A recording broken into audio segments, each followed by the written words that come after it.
할렐루야. 우리 하나님께 영광 올려 드리겠습니다. 하나님 감사합니다. 감사합니다. 우리 샤론 찬양대가 갈수록 찬양을 더 잘하시는 것 같아요. 찬양을 들어서 또 우리 하나님께 영광이 되고 우리에게는 큰 힘이 됩니다. 우리 찬양한 것과 같이 믿음만이 능력이고 사랑만이 능력이고 또 희생만이 능력입니다. 네. 우리 샤론 찬양대를 우리 격려하는 의미로라도 우리 같이 한번 박수 한번 하겠습니다. 감사합니다. 우리 옆에 있는 분들하고도 한번 인사하겠습니다. 사랑합니다. 축복합니다. 사랑합니다. 축복합니다.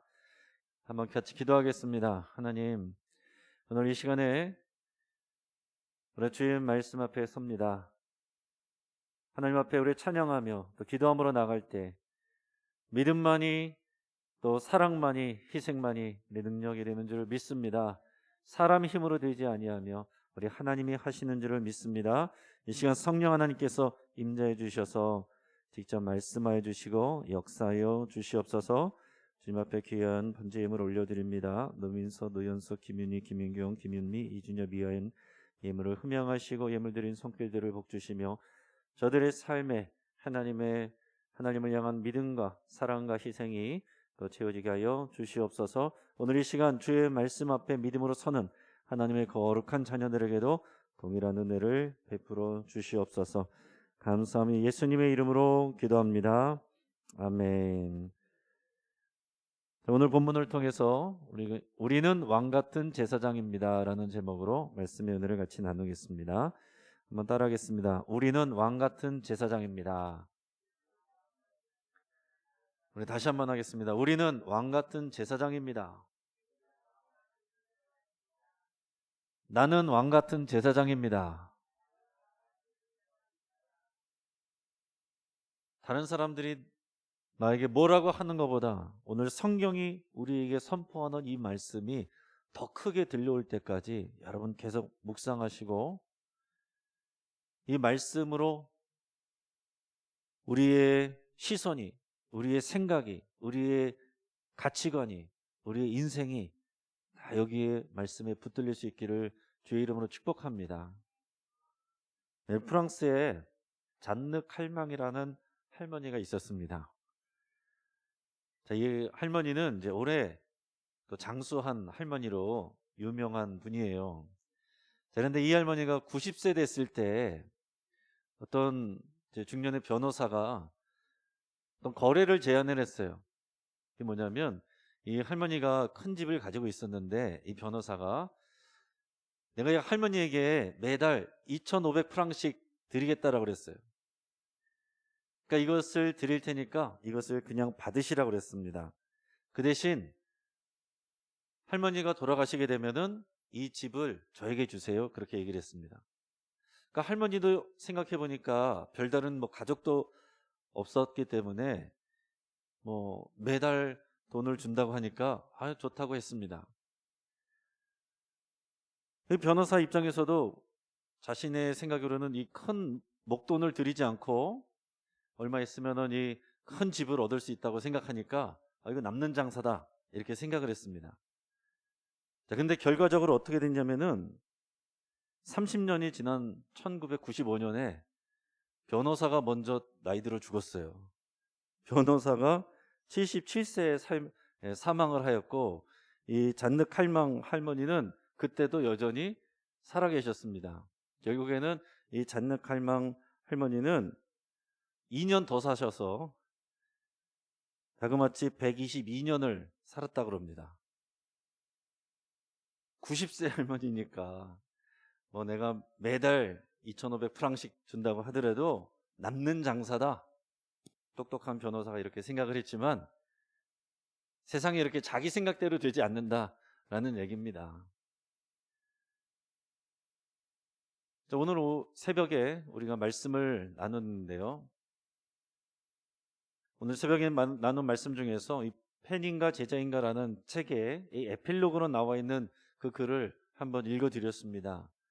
새벽 말씀을 들으신 분들은 이제 들은 기억이 나실 테고 안 들어보신 분들은 이제 처음 들어보실 텐데 다시 한번 그 에필로그 부분을 한번 읽어 드리도록 하겠습니다. 윌리엄 보드는 오늘날로 따지면 수십억 달러 가치에 달하는 낙농 회사의 상속자로 태어났다. 그는 예일 대학교 프린스턴 대학원에서 학위를 취득했다.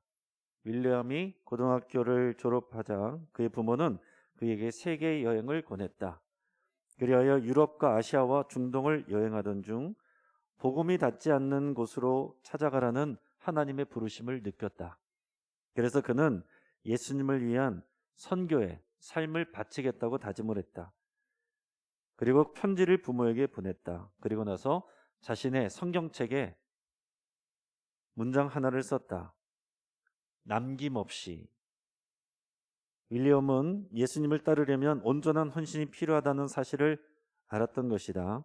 아버지의 강권으로 예일 대학에 들어간 첫 해는 그는 오직 주님만을 사랑하기로 결심했고 한 친구와 함께 아침마다 성경을 읽고 기도하는 모임을 시작했다. 윌리엄이 4학년이 되자 그런 모임이 1000개에 달했다. 졸업 후 그는 자신의 성경책에 다시 한 문장을 썼다. 후퇴 없이. 그는 세계 선교로 부르시는 주님의 음성을 듣고 중국 간수성에 복음을 전하기로 마음을 먹었다. 하지만 중국으로 들어가기에 앞서 아랍어를 배우고 이슬람 지역 선교를 준비하기 위해 먼저 이집트로 건너갔다. 그런데 그만 그곳에서 척수막염에 걸리고 말았다. 그리고 한 달 뒤 25의 아까운 나이에 세상을 떠났고 카이로에 묻혔다. 그가 세상을 떠난 뒤에 그의 성경책 속에서 마지막 문장이 발견되었다. 후회 없이. 자, 여러분, 이 윌리엄 보돈이라는 청년이 선교를 꿈꿨는데 젊은 나이에 병에 걸려서 죽었습니다. 자, 어떻게 보면은 허망한 인생이죠. 그가 남긴 성경책에 3마디의 말이 있었습니다. 남김없이, 후퇴 없이, 후회 없이. 이 영어로 하면은 no reserves, no retreats, no regrets. 저는 오늘 앞에 이야기와 이 윌리엄 보든의 이야기를 생각을 하면서 여러분은 어떤 삶을 더 기대하십니까? 여러분들의 삶이 누구를 닮았으면 좋겠습니까? 아프지 않고 오랫동안 122세를 산 잔뜩 할망 할머니처럼 살기를 원하십니까? 아니면은 또 그 할머니와 거래를 하려고 했지만은 77세에 세상을 떠난 변호사처럼 살기를 원하십니까? 아니면 5살에 죽었지만은 그러나 정말 하나님을 온전히 사랑하고 헌신했던 윌리엄 보든처럼 살기를 원하십니까?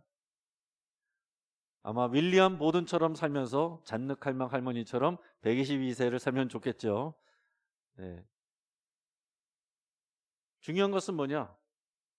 세상에서는 다 각자가 평가하는 세상적인 기준이 있을 거예요. 누가 더 높이 올라갔느냐? 누가 더 성취했느냐? 누가 더 많은 것을 소유했느냐? 그러나 우리가 기억해야 될 것은 뭐냐면 한 사람도 빠짐없이 마지막 때에는 하나님의 심판대 앞에 똑같이 다 선다는 얘기입니다. 이 세상에서 누가 뭐라고 하든지 어떤 평가를 하든지 그거보다 더 중요한 것은 하나님의 평가가 중요한 것입니다. 제가 많은 장례를 접하지만은 어떤 경우에는 정말 안타깝게 생각하면서 가족들이 슬프게 우는 장례가 있지만 그러나 제가 볼 때는 그분이 정말로 믿음으로 사셨고 하나님을 사랑하셨기 때문에 전혀 불쌍하지 않은, 제가 영적으로 볼 때는 전혀 불쌍하지 않고 마지막 때에 정말 영광의 자리에 있을 거라는 그런 확신이 드는 그런 분의 장례가 있어요. 근데 어떤 분은 장수하고 세상에서 잘났고 근데 예수님을 알지 못하고 돌아가신 분은 장례 분위기는 좋아요. 그러나 제 마음은 참 비통합니다. 그런 장례에서는 설교할 때도 너무나도 조심스러워요. 그 성경대로 있는 그대로 말하기가 어렵습니다. 그럴 때는 목회적으로는 남아있는 가족들에 대해서 믿음으로 살 것을 권면하는 그런 설교를 하게 됩니다. 여러분, 우리가 오늘 새벽 말씀에서도 그랬어요. 새벽 말씀에서도 많은 무리들이 쫓아왔지만 예수님이 꼭 좋아하지 않으셨습니다. 그러면서 뭐라고 말씀하셨느냐? 너희는 표적을 보고 나를 믿기 때문에 쫓아온 것이 아니다. 너희는 떡을 먹고 배불렀기 때문에 나를 쫓아온 것이다. 너희는 썩을 양식을 위해서 일하지 말고 영원히 사라지지 않는 양식을 위해서 일하라 그랬습니다. 그러니까 우리가 무엇을 위해서 사느냐? 사람들은 그 썩을 양식을 위해서 살아가고 그 썩을 양식을 누가 더 많이 가지고 있느냐라는 것으로 판단한다는 거예요. 그러나 예수님은 영원한 것을 소유하고 영원한 것을 붙들고 가는 사람이 결국에는 승리하는 것이고 칭찬받는다라는 것을 말씀하시는 것입니다. 영원하도록 있는 양식을 위해서 일하는 것은 뭐냐? 믿음이라고 그랬어요. 오늘 믿음만이 능력이라고 찬양했잖아요. 믿는 사람은 사랑할 수 있어요. 사랑만이 능력이라고 그랬습니다. 사랑의 최고 표현은 희생입니다. 오늘 우리가 더 많이 가지고 더 많이 남들보다 높은 곳에 올라가는 그 삶을 생각하는 사람은 항상 남들하고 비교하고 사람들의 판단과 인정과 사람들이 말하는 게 너무나도 크게 들려요. 그러나 분명한 믿음이 있는 사람은 사람들의 말과 판단에 인정에 크게 휘둘리지 않습니다. 여러분 어떻습니까? 오늘 우리가 주일 예배도 드렸고 어떤 분들은 새벽에도 오셨고 오늘 또 수요 예배도 오셨는데 뭐하러 이렇게 예배를 많이 드리고 기도합니까? 말씀을 많이 왜 자꾸 듣습니까? 세상에서 우리에게 들려오는 말이 더 많기 때문에 하루 종일 세상에서 하는 말이 우리 귀로 들어오기 때문에 그 세상의 말들을 이기려면 말씀이 우리 안에 더 들어오고 그것을 우리가 계속 묵상해서 그 말씀이 우리 마음과 생각을 지배할 정도까지 돼야 돼요. 그래야 우리가 복 있는 삶의 자리에 가게 되는 것입니다. 자, 중요한 건 뭐냐? 우리가 그렇게 살려면 정체성이 분명해야 됩니다. 정체성이 분명하면 우리 삶의 이유와 목적이 뚜렷해져요. 우리 삶의 목적과 이유를 정확히 모르는 사람은 썩을 양식을 위해서 살아가게 되는 것입니다. 그러나 우리가 영원한 양식을 위해서 일하는 사람은 내 삶의 목적이 다른 거예요. 그 사람은 내 삶의 정체성이 세상 사람들과 다른 것입니다. 그리스도인의 정체성은 사람들의 기준, 세상의 기준이 아니라 하나님이 바라보시는 그 기준이어야 됩니다. 다른 표현으로 하면은 우리의 정체성이 복음적이어야 된다라는 거예요. 자, 우리가 복음으로 교회를 새롭게 하고 세상을 이롭게 한다? 그것의 처음 출발은 우리 자신입니다. 복음으로 우리가 새로워져야 돼요. 근데 복음으로 새로워진다라는 것은 복음으로 우리 자신의 정체성을 분명하게 확고하게 한다라는 거예요.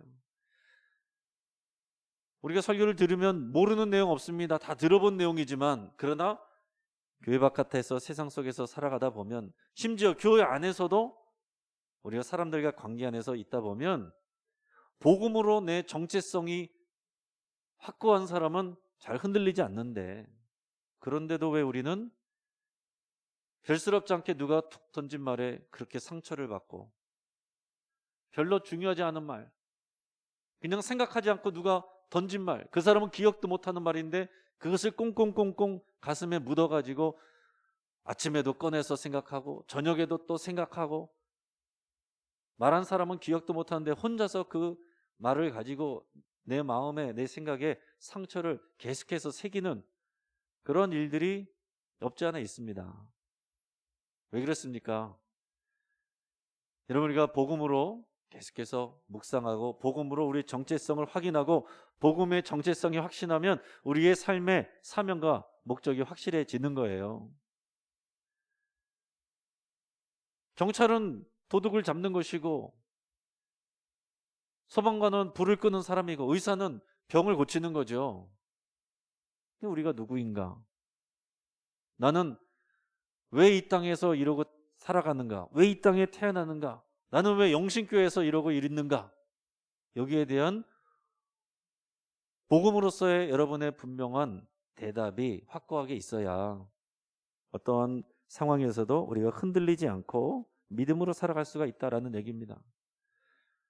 여러분, 교회를 다니면서도 서로 비교하고, 어떤 사람은 우월감을 느끼고 어떤 사람은 열등감을 느끼는데, 그 이유가 뭐예요? 여러분, 그 안에 있는 깊이 나를 움직이고 나를 열등감을 갖게 하든지 우월감을 갖게 하든지, 그게 복음입니까? 복음의 내용으로 그렇게 되는 거예요? 아니면은 사람들이 말하는, 예수님이 말하는 그 썩을 양식의 기준 때문에 그러는 것입니까? 우리가 복음으로 우리의 정체성이 확실하면 다른 사람하고 비교해서 우리가 상처받을 일이 없어요. 잔느 칼명 할머니처럼 120세를 살았든지, 윌리엄 보든처럼 25세를 살고 하나님의 부르심을 받았든지, 그걸로 평가되는 게 아니에요. 하나님의 평가는 절대평가입니다. 하나님께서 한 달란트 주신 사람에게는 한 달란트를 기대하는 거예요. 2달란트 준 사람은 2달란트를, 5달란트를 받은 사람은 5달란트를 하나님께서 기대하세요. 자, 1달란트 받은 사람이 2달란트 남기고 5달란트 받은 사람은 3달란트 남겼다. 여러분, 이 세상에서 볼 때는 3달란트 남긴 사람을 더 잘했다라고 박수 치겠지만, 하나님은 1달란트 받았는데 2달란트 받은 사람을 칭찬하시겠죠. 여러분, 만약에 누구는 교회에 똑같이 다니는데 하는 일도 잘 되고 좋은 직장에 다니고 가족들이 다 교회 나와가지고 봉사하고 있고, 근데 누구는 똑같이 교회 다니고 열심히 기도하고 예배하는데 아픈 가족이 있어요. 그 아픈 가족 때문에 마음대로 돌아다니지도 못해요. 아무리 기도해도 잘 낫지도 않아요. 내가 다른 일도 잘 못하고 거기에 묶여 있어서 교회 봉사도 잘 못해요. 그래서 어떤 분들은 너무 미안해하고 죄송해하고 교회에 내가 많은 일을 하지 못해서 죄송해하는 분들도 계시지만, 그러나 여러분, 그 상황에서도 믿음으로 반응한다면 많은 것을 가지고서도 조금 헌신한 분들보다 하나님께 더 큰 위로와 칭찬을 받게 될 것입니다. 여러분, 우리가 복음을 안다라는 거, 그것은 피상적인 게 아니에요. 예수님 믿고 예수 천당 불신족 이게 다가 아니다라는 얘기입니다. 복음으로 나의 정체성을 갖는다는 것은 그냥 내가 구원받고 끝, 이게 아니에요. 우리가 출애굽기를 통해서도 여러 번 확인시켜 드렸지만은, 출애굽한 것이 구원받는 것이라고 말한다면 그 다음은 오랜 시간 동안 40년 동안 광야에서 훈련을 받아요. 어떤 상황에서도 하나님만 의지하는, 하나님께 집중하는 그런 훈련을 받습니다. 그리고 말씀을 받아서 말씀으로 결론을 내고 말씀을 따라서 행동하는 그런 훈련을 받아요. 성막 훈련을 받아서 어떤 상황 속에서도 늘 예배하는 훈련을 받습니다. 그러고 나서야 약속의 땅으로 들어가서 사명을 감당하게 되는 거예요. 그 사명을 감당하는 그 자리에는 하나님의 대리자가 되는 것입니다. 하나님의 일꾼이 되는 거예요. 자, 그런데 어떤 분들은 교회 다니면서 나는 뭐 그렇게 특별히 대단하게 뭐 깊이 다니거나 그러고 싶진 않고요. 그냥 교회만 다니기를 원합니다. 난 다른 사람들하고 관계하고 싶지도 않고 나는 그냥 예배만 드릴 수 있으면 됩니다. 자기 혼자서 출애굽으로 거기에서 그냥 한계를 지어버려요. 어떤 사람은 훈련받는 걸 좋아해서 나는 그냥 훈련받는 그게 좋아서 거기까지만 다니겠습니다. 그러나 내가 뭐 헌신하거나 일하진 않겠습니다. 어떤 분들은 일은 하는데 훈련은 받지 않는다든가. 각자 자기 자신의 생각과 판단이에요. 복음으로 우리 정체성을 갖는다는 것은 이 복음이 무엇인가, 하나님께서 우리를 구원해서 훈련하시고 그 훈련 가운데는 여러 가지 사건 가운데 하나님을 집중하게 하고 말씀을 우리가 알고 듣고 순종하고 그리고 예배하게 하는 그 훈련을 통해서 하나님의 일꾼으로, 하나님의 대리자로 우리를 세우려고 하시는 하나님의 뜻이 있는 것입니다. 그것을 알아야 우리가 복음으로 살게 되는 거예요. 그것을 알아야 복음으로 우리가 새롭게 되는 것이고, 그 복음으로 내가 새롭게 돼야 가정에서 내가 복음으로 말하고 행동할 수가 있는 것이고, 우리 교회에서도 복음으로 성도들을 대할 수가 있는 것이고, 교회 바깥에서도 복음으로 사람들을 대할 수가 있는 거예요. 그렇지 않으면 예수님 믿지 않는 사람들하고 똑같은 기준 가지고 더 많이 가진 사람은 우쭐하고 적게 가진 사람은 쪼그라들고 그런 모습으로 살기가 쉽다라는 얘기입니다. 그럼 그런 모습을 보면서 누가 예수님을 믿기를 원하겠습니까? 나는 더 많이 가졌는데 저 사람은 가진 것도 별로 없는데, 그런데 이상하게도 나는 힘든데 저 사람은 왜 저렇게 항상 웃을까? 왜 저렇게 항상 싱글벙글할까? 왜 저렇게 항상 다른 사람들을 돕고 나눌까? 더 가진 것은 내가 더 많은데. 그게 있어야 그게 복음으로 사는 거죠. 여러분, 우리가 이번 1년 내내 우리가 복음으로 교회를 새롭게, 세상을 이롭게, 우리가 캠페인으로 가정과 교회와 이 세상에 대해서 우리가 계속해서 선포하게 될 텐데, 여러분 그냥 입으로만 중얼중얼 하는 것이 아니라 여러분의 마음과 생각에 복음적인 이해와 확신이 더욱 뚜렷하게 세워지기를 주의 이름으로 축복합니다. 오늘 우리 샤론 찬양대가 믿음만이 능력이라고 그랬고, 사랑만이 능력이라고 그랬고, 희생만이 능력이라고 그랬는데, 그게 우리의 고백이 되기를 축복합니다.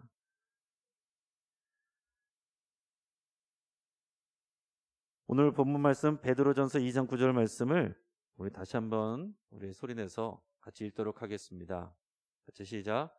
그러나 너희는 택하신 족속이요 왕같은 제사장들이요 거룩한 나라요 그의 소유가 된 백성이니 이는 너희를 어두운 데서 불러내어 기이한 빛에 들어가게 하신 이의 아름다운 덕을 선포하게 하려 하심이라.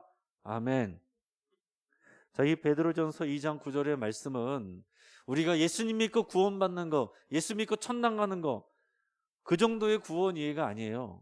훨씬 더 폭넓은 구원 이해가 들어있습니다. 이것은 우리의 정체성이 들어있고 우리의 사명까지 여기 다 포함해서 말씀하고 있습니다. 자, 여기서 먼저 뭐라고 그랬습니까? 우리는 그리스도인은, 저 여러분이 다 그리스도인이죠? 예수님 믿고 우리가 예수님을 영접하여 우리가 그리스도인이 되었어요. 그리스도인은 어떤 사람들이냐? 여기서 보면 택하신 족속, 거룩한 나라, 그의 소유된 백성이다 그랬습니다. 한번 따라 보겠습니다. 택하신 족속, 거룩한 나라, 그의 소유된 백성. 자, 공통적인 건 뭐냐면 하나님께서 우리를 공동체로 부르셨다라는 얘기입니다. 제가 우리 교회 와서 공동체란 말 계속하죠. 제가 뭐 공동체를 따로 좋아해서 그런 게 아니에요. 저도 많이 몰려있으면 피곤합니다.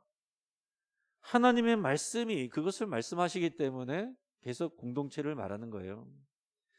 우리의 믿음은 한 사람씩 한 사람씩 한 사람씩 자기의 믿음으로 나오는 것입니다. 그런데 우리가 믿고 나면은 우리가 공동체로 부름받았다는 것을 알게 되는 것이고 고백하게 되는 거예요. 예수 천당 불신지옥은 워낙에 급한 상황이었기 때문에 그것을 외쳤지만 그게 끝이 아니다라는 거예요. 예수 믿고 천당 가는 거 끝이 아니라 예수 믿고 우리가 주의 몸된 공동체, 교회가 되었다라는 것이 이 땅에서 살면서 더 중요한 고백이에요. 그래서 우리는 가정을 대하는 것도 교회를 대하는 것처럼 가정이 교회고 교회가 가정이다.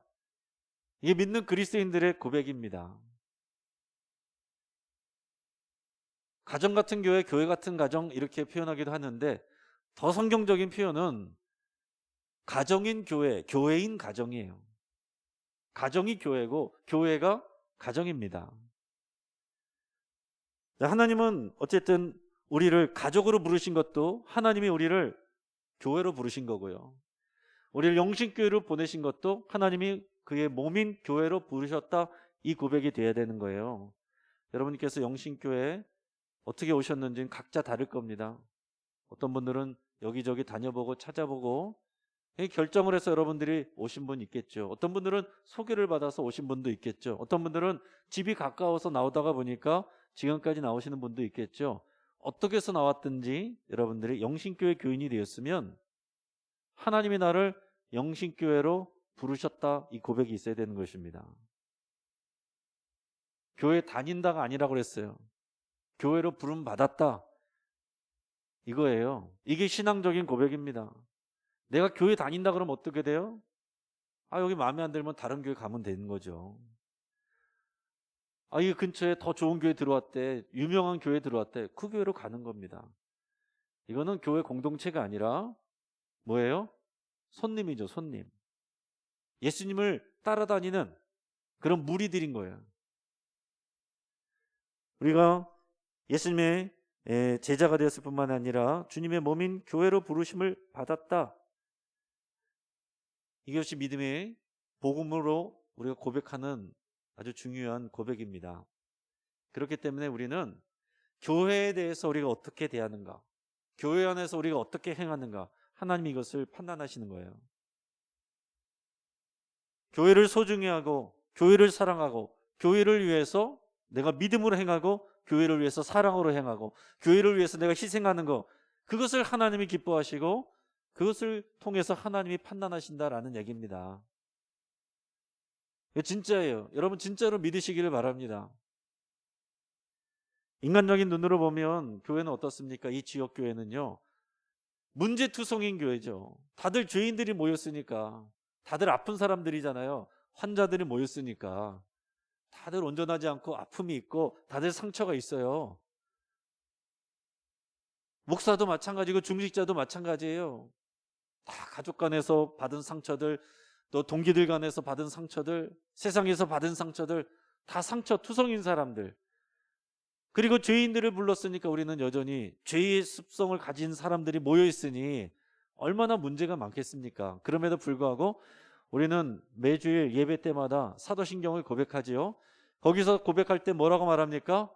뒷부분에 보면 우리는 거룩한 공교회를 믿는다라고 고백하고 있습니다. 거룩한 공교회. 거룩한 공교회다라는 것은 무슨 얘기냐면, 우리 영신교회, 또 옆에 있는 큰나무교회, 이게 지역교회죠. 눈에 보이는 교회입니다. 근데 공교회는 우주적인 교회. 우리 교회나 큰나무교회나 로뎀나무교회나 로뎀교회나 다 주님의 몸인 교회인 거예요. 그러니까 주님의 몸인 교회는 거룩하다라고 고백을 하는 것입니다. 그럼 우리가 영신교회를 바라볼 때도 문제투성이죠. 저 사람도 문제, 이 사람도 문제, 이런 구조도 문제, 이런 행정도 문제. 그러나 믿음으로 고백할 때는 영신교회는 거룩합니다, 이렇게 고백하는 게 복음적인 고백이에요. 따라하겠습니다. 나는 영신교회입니다. 영신교회는 거룩합니다. 문제가 없어서가 아니에요. 믿음으로 우리가 교회는 거룩하다 고백하는 것입니다. 예수님도 결국 교회를 위해서 죽으신 거예요. 에베소서 5장 32절에서 뭐라고 말씀했습니까? 이 비밀이 크도다. 나는 그리스도와 교회에 대해서 말하노라. 그리스도가 교회를 위해서 죽으신 거잖아요. 이게 신앙적인 비밀이라고 그랬어요. 그렇기 때문에 남편은 아내를 위해서도 죽을 수도 있다는 것을 말씀하고 계신 거예요. 이게 영적인 다 비밀이라고 그랬습니다. 그리스도가 교회를 위해서 생명을 주신 거예요. 제자들도 교회를 위해서 다 순교한 것입니다. 그러니까 저와 여러분들도 교회를 위해서 믿음으로 행동해야 되고 사랑해야 되고 희생해야 되는 거예요. 그거를 하나님이 판단하신다라는 것입니다. 믿음이 아니라 내 인간적인 생각으로 행동하고 사랑이 아니라 나의 자존심으로 반응하고 희생하지 않고 내가 이익만 얻으려고 한다면 교회는 다니고 있어도 그것은 썩을 양식을 위하여서 다니는 무리들과 같은 것이다 라고 할 수 있습니다. 자, 그런데 택하신 족속이라고 그랬어요. 택하신 족속. 그러니까 우리 혈통이 택하신 족속에 연결되었다라는 거예요. 원래는 택하신 족속은 어디 족속입니까? 아브라함의 혈통이죠. 아브라함의 혈통. 하나님이 선택하신 거예요. 아브라함이 어떤 오디션에서 뽑혀가지고 1등 돼가지고 된 게 아니라 하나님이 선택하신 것입니다. 저와 여러분은 당연히 아브라함과 피가 한 방울도 섞이지 않았지만 예수 그리스도를 통해서 그 택하신 족속으로 연결이 된 것입니다. 할렐루야. 그래서 우리가 새 이스라엘이에요. 교회인 우리가 새 이스라엘이다, 그런 고백을 하는 것입니다. 혈통적으로 그 씨가, 믿음의 씨가 우리에게로 연결이 되었다라는 것입니다. 자, 우리가 골라서, 우리가 선택해서 온 게 아니에요. 하나님이 나를 선택하셨다. 내가 먼저 예배 나온 것 같지만 하나님이 우리를 교회로 부르셨다. 내가 찾아 나온 것 같지만 하나님이 우리를 먼저 하시고 선택하셔서 부르셨다. 이게 믿음의 고백입니다. 이게 복음적인 이해예요. 자, 또한 우리는 거룩한 나라라고 그랬어요. 저와 여러분들은 거룩한 교회이고 거룩한 나라예요. 여러분들 각자의 삶을 한 사람씩 보면은 거룩하지가 않죠. 이거는 믿음의 선포입니다. 우리는 거룩한 교회이고 거룩한 나라예요. 제사 음식 올릴 때, 과일들 올릴 때 특별히 물론 더 예쁘고 좋은 과일을 골라서 올리긴 하겠지만은 주인이 거기다가 골라서 올렸기 때문에 그 과일이 특별히 구별이 되는 것입니다. 하나님이 우리를 선택하시고 부르셨기 때문에 우리가 구별된 것이고, 그래서 우리가 하나님이 우리를 거룩하다라고 말씀을 하시는 거예요. 그러니까 여러분, 이 복음의 비밀은 뭐냐면 우리가 차올라와서 드디어 하나님께 인정받는 게 아니에요. 하나님이 먼저 주권적으로 인정을 하시고 선포를 해주시고, 우리하고 간격은 너무 크지만 말씀을 따라서 점점 그 간격을 메워나가는 게 우리의 믿음의 삶입니다. 그러니까 옆에 있는 사람들을 보면서도, 영신교회를 보면서도 하나님이 거룩하시다, 하나님이 사랑하신다, 그리스도의 신부이다, 이 고백을 해야 되는 것입니다. 그러니까 여러분, 내 경험 가지고, 내 마음의 상태 가지고 교회를 판단하면 안 된다라는 얘기입니다. 우리는 그의 소유된 백성이라고 했어요. 하나님의 소속이다라는 얘기입니다. 하나님의 소속. 여러분, 얼마나 이것이 은혜로운 말입니까? 여러분, 세상 밖에 나가면은 어깨에 힘주고 다니는 사람들 보면, 아, 나는 청와대 소속이다. 아, 군대에서 나는 뭐 예전에 보안사 소속이다. 아, 그러면 어깨가 이만큼 이렇게 올라가 있어요. 이러고 다닙니다. 정말로. 그리고 밖에 나가면 대기업 다니는 사람들 벌써 어깨가 이렇게 올라가 있습니다. 근데 교회 다니는 분들도 보면은 알만한 큰 교회, 대형 교회 다니는 분들은 또 이렇게 올라가 있습니다. 사랑하는 여러분, 영신교회 다니는 여러분들도 어깨가 이렇게 올라가 있으시길 축복합니다. 우리는 하나님께 속한, 하나님의 소속이에요. 하나님 나라 소속. 이 믿음의 고백이 있어야 돼요. 더 중요한 거, 오늘 우리 정체성을 뭐라고 말합니까? 왕 같은 제사장들이다 그랬습니다. 이것을 마음에 잘 새길 수 있길 바랍니다. 우리 지난번 시간에도 왕 같은 제사장에 대해서 한번 나눴는데, 왕 같은 제사장이다, 여러 가지 이제 해석을 할 수가 있어요. 로열 프리스트, 영어로 보면 그러는데, 어떻게 읽으면 이것은 충성된 제사장이다 이렇게 읽을 수도 있고, 이것은 왕이고 제사장이다 이렇게 읽을 수도 있어요. 뭐 다 맞는 말인데, 우리가 해석하면서 우리 받아들인 것은 왕 같은 제사장, 왕이면서 제사장, 왕적인 권세를 가진 제사장이다. 우리가 이렇게 받아들이면 되겠습니다. 왕은 뭐 하는 것입니까? 자기의 백성을 사랑하여 잘 섬기고 다스리는 그런 권세를 거기에 사용하는 사람이 왕이에요. 저 여러분들은 예수님을 믿으면서부터 권세가 있습니다. 요한복음 1장 12절 같이 한번 해볼까요? 영접하는 자, 곧 그 이름을 믿는 자들에게는 하나님의 자녀가 되는 권세를 주셨으니. 아멘. 자, 요한복음 1장 12절은 필수 구절이에요. 늘 여러분 암송하실 수 있길 바랍니다. 우리가 예수님을 영접해서 그리스도인이 되었으면은 우리 안에 주님의 권세가 있습니다. 그러니까 기도를 해도 이 믿음을 가지면 고쳐주세요, 고쳐주세요가 아니라 우리가 왕으로서 명령할 수가 있는 거예요. 예수 그리스도 이름 안에 권세가 있기 때문에. 내가 예수 그리스도 안에서 죽었고 예수 그리스도와 함께 살기 때문에 우리는 예수 그리스도의 이름으로 질병에 대해서도 명령하고 우리의 여러 가지 상황에 대해서도 명령하면서 선포하면서 그렇게 기도할 수가 있는 것입니다. 그게 더 믿음의 기도예요. 더 중요한 건 이제 우리가 제사장이라고 그랬습니다. 제사장이라는 건 무슨 얘기입니까? 저와 여러분들이 다 제사장이에요. 저만 제사장이 아닙니다. 여러분들도 제사장이에요. 궁극의 제사장은 예수 그리스도 한 분이신데 우리가 다 제사장입니다. 예수님이 죽으실 때 성전의 휘장이 다 찢어졌잖아요. 그래서 모든 사람들이 제사장만 들어갈 수 있었던 그 지성소로 모든 사람이 다 갈 수가 있게 됐어요. 저와 여러분들이 지금 이 시간에 이 자리에 앉아 있는 거 여러분들이 제사장이기 때문에 앉아 있는 것입니다. 자, 그렇기 때문에 우리가 받아들일 수 없는 것이 뭐냐면 사제주의예요. 사제주의. 카톨릭이 사제주의죠. 거기는 사제라고 그래요. 사제. 우리는 그냥 교역자라고 그러죠. 교회에 일하는 사람들인 것이고 거기는 사제라고 부릅니다. 사제는 뭐냐면은 쉽게 말해서 제사 드리는 사람이에요. 가운데서 이 중간 역할을 하는 사람이 사제예요. 그래서 우리는 하나님께 다이렉트로 회개기도 하지만은 거기는 다이렉트로 못 나가고 사제한테 가서 죄 고백을 하는 거잖아요. 그러니까 우리가 믿는 성경의 내용은 그런 중간자가 필요 없어요. 우리는 다 제사장이 됐기 때문에 직접 주님 앞에 다 나갈 수가 있습니다. 누구 사람에게 통해서 우리가 용서받는 게 아니에요. 우리 안에 계신 예수님의 이름을 힘입어서 하나님께 직접 나갈 수 있는 거, 이게 얼마나 영광스러운 일인지 여러분 잘 생각해 보시기 바라요. 카톨릭은 직접 못 나가요. 사제를 통해서 나가고 또 예수님께 직접 못 나가니까 마리아를 통해서 나가고. 진정한 중보자 되시는 분은 예수 그리스도 한 분뿐이고 우리는 예수 그리스도의 이름으로 하나님 앞에 직접 나갈 수 있는 사람들입니다.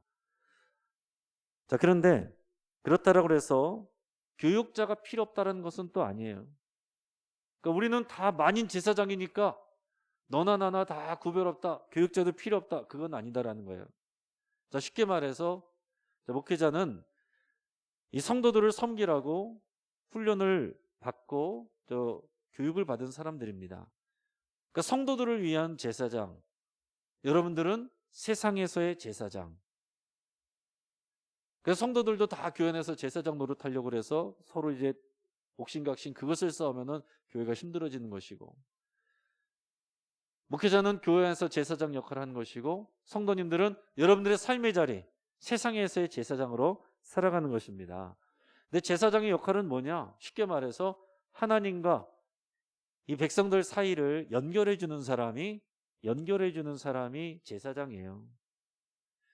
그러니까 옛날에 구약적인 그런 제사장의 기능이 필요하다는 게 아니라, 우리가 사제가 되는 게 아니라, 그냥 쉽게 말해서 우리가 세상 사람들을 바라볼 때 저와 여러분들을 바라보는, 여러분들을 통해서 예수님을 볼 수 있는 창문이 되는 것이고, 예수님의 거울이 되는 것이고, 그리스도의 편지가 되는 것이고, 여러분들이 전도지가 되는 거예요. 바깥에서 여러분들이 무언가 말하고 그랬을 때 여러분들을 보고서 사람들이, 예수 모르는 사람들이 교회를 판단합니다. 예수님을 판단해요. 그러니까 여러분들의 얼굴이 전도지이고 여러분들의 얼굴이 예수님의 얼굴이 되는 거예요. 그러니까 여러분, 교회 안에서나 밖에서나 이 복음으로 산다는 것은 뭐냐면 예수님을 흉내내고 연기하면서 사는 거예요. 예수님하고 우리가 똑같이 생각할 수는 없죠. 그러나 우리는 알잖아요. 예수님이라면 어떻게 하셨을까 생각할 수가 있어요. 그것을 흉내내는 우리가 역할이 있다라는 얘기입니다. 그것을 여러분 잘 기억하시기 바라요. 우리가 하나님의 은혜의 끝이 아니에요. 우리를 통해서 흘러가게 하는 것이 하나님의 뜻입니다. 나는 전도나 다른 사람 데려오는 것이나 그런 건 재능이 없어요. 재능의 문제가 아니다. 우리의 정체성과 사명의 문제다라는 것입니다. 우리 각자 할 수 있는 것들을 할 수 있어요. 자, 우리를 왕 같은 제사장들로 해서 우리를 어두운 데서 불러내었다 그랬습니다. 어두운 데서 불러내어 그의 기이한 빛에 들어가게 하셨다. 여러분 이것을 잘 기억하시기 바랍니다. 우리 처음부터 빛에 거했던 사람이 아무도 없어요. 다 어두운 데 있었습니다. 어둠의 자식들. 우리가 어둠의 자식들이었어요. 우리가 뭐 많이 배웠든지 행복하게 살았든지 건강하게 살았든지 상관없이 어둠의 자식들이었다는 것을 먼저 고백해야 우리가 진짜 은혜를 받게 되는 것입니다. 그렇기 때문에 어떤 사람들이 복음을 잘 받아들이냐면은 정말 힘들게 사는 분들, 상처 입고 사는 분들, 그리고 죄수들, 이런 분들이 내가 죄인이지, 내가 연약하지, 이거를 잘 받아들이기 때문에 복음을 잘 받아들여요. 근데 어떤 분들이 예수님을 잘 못 믿느냐? 건전하게 잘 사는 분들, 예수님 없이도 행복하게 건강하게 성공하면서 성취하면서 사는 분들, 그런 분들이 자신이 죄인이라는 것을, 내가 어둠에 속한 자식이라는 것을 인정을 못해서 이 복음을 받아들이지 못하는 경우가 너무나도 많습니다. 그러니까 멀쩡한 분들이 회개하고 나와서 예수님을 믿는다는 거 정말 놀라운 기적이에요. 많은 경우에는 정말 세상 높은 줄 모르고 승승장구하면서 그렇게 살다가 경제 믿고 돈 믿던 분들이 거기서 깨지고, 건강 믿었던 분들이 건강 깨지고, 자녀 믿고 지금까지 살아왔던 분들이 자녀 문제 내 뜻대로 안 될 때 거기서 깨지고 주님 앞에 나와서 믿음으로 주님을 고백하고 영접하게 되는 그런 일들이 많이 있습니다. 그러나 깨지기 전에 더 중요한 것은 우리가 말씀을 믿고 믿음으로 이것을 인정하고 고백하고 받아들이면 그게 더 좋은 거죠. 여러분, 우리가 어둠 속에 있다가 주의 빛의 그 은혜 안에 들어왔습니다. 그런데 우리가 여전히, 우리는 신분적으로는 빛의 자녀가 되었지만 우리 안에는 죄의 속성이 남아있잖아요. 해오던 죄의 속성과 죄의 일들과 죄의 결과들이 우리에게 남아있는 것들이 있지 않습니까? 여전히 우리들은 죄를 좋아하는 것들도 있고요, 끊지 못한 것들도 있고요. 그러다 보니까 죄의 결과와 죄의 영향력들이 우리에게 여전히 남아있는 것들이 있습니다. 또 우리 가정에 계속 남아있는 것들이 있어요. 우리 가문을 통해서 계속 이어지는 것들이 있어요.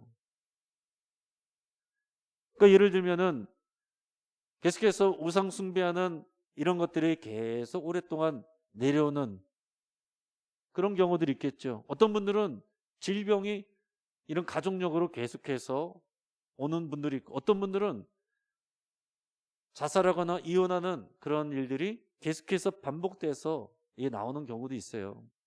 그래서 예전에 가게에 흐르는 저주를 뭐 끊으라 뭐 그런 책이 나오고 이제 논란이 된 적이 있었는데, 여러분 꼭 뭐 가게에 흐르는 저주 이런 표현은 하지 마시기를 바라고, 지금 그것은 이제 교단 안에서 그것을 이제 건강하지 못하다 이렇게 얘기를 합니다. 그러나 우리가 교육적으로 심리적으로도 여러분 보면은요, 그런 부분들, 이런 환경적인 영향을 받는 거 얼마든지 얘기할 수 있어요. 그래서 잘 배운 분들, 그런 분들은 자녀들을 계속해서 그런 좋은 뭐 교수나 선생님이나 이런 분들이 계속 나오는 경우들도 있고, 장사를 잘하는 분들은 계속해서 장사를 잘하는 사람들이 나오기도 하고, 운동을 잘하는 사람은 운동을 잘하는 사람들이 계속 나오기도 하고, 또 가정 안에서 싸우고 다투고 문제 삼고 바람피고 그 영향을 보면서 자란 사람이 나는 아빠처럼 안 살 거야 이러면서 똑같은 일들을 하고, 그런 것들도 반복되는 게 많이 있거든요. 10여 년 전에 미국의 존 F 케네디 아들 존 F 케네디 2세가 38세의 나이로 경비행기 추락 사고로 세상을 떠난 적이 있습니다. 자, 그러면서 이 케네디 가문의 저주라고 이게 불리는 그런 내용들이 그때 많이 기사화된 적이 있는데, 그 몇 가지 기록들을 보면 이래요. 자, 케네디 대통령 형제의 맏형인 조세프 케네디 2세가 2차 세계대전 중 29세의 비행기 추락 사고로 전사.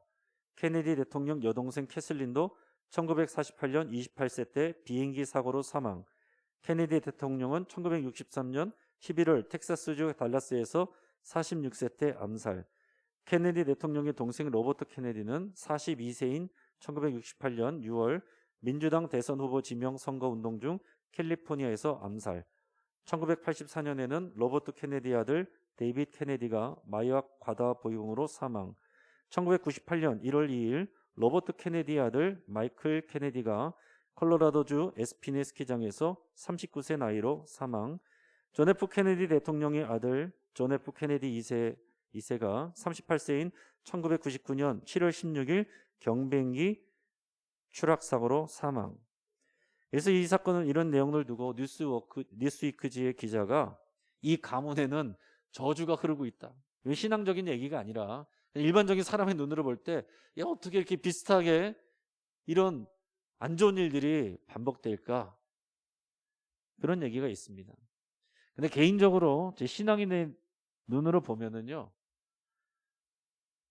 뭐 이거를 꼭 얘기하기는 공식화하기는 어렵지만은 존 F 케네디는 그 미국에서 학교에서 있었던 성경 수업을 중단시킨 사람입니다.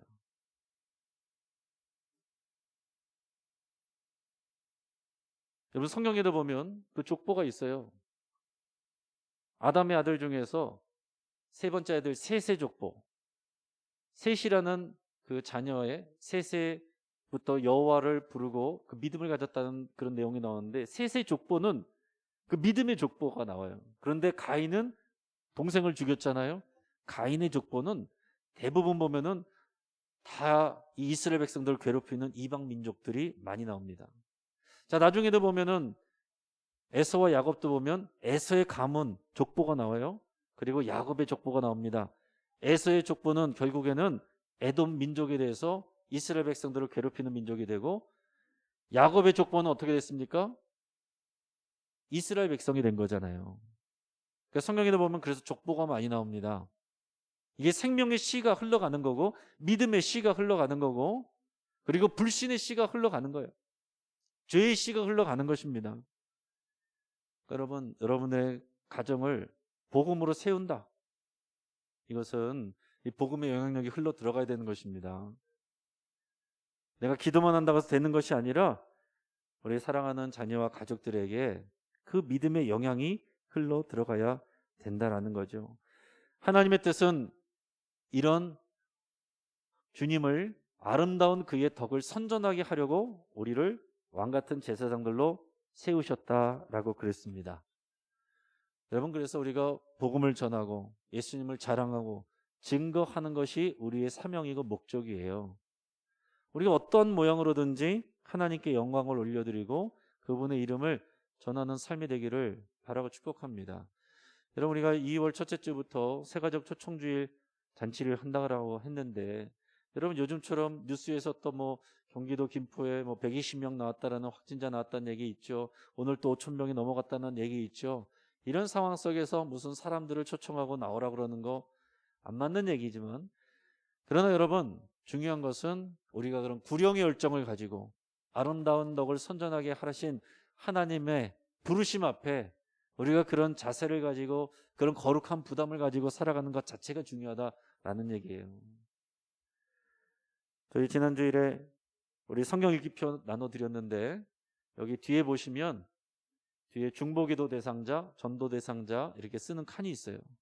제가 주일에도 다시 광고는 할 것인데, 여러분 여기다가 여러분들이 중보 기도할 분들, 여러분의 자녀들, 가족들, 친척들, 친구들, 이웃들 다 쓰시고, 또 전도 대상자, 지금 뭐 당장에 데려올 수 있는지 없는지 그게 중요한 것이 아니라 기도하기 시작하는 것이 중요한 것입니다.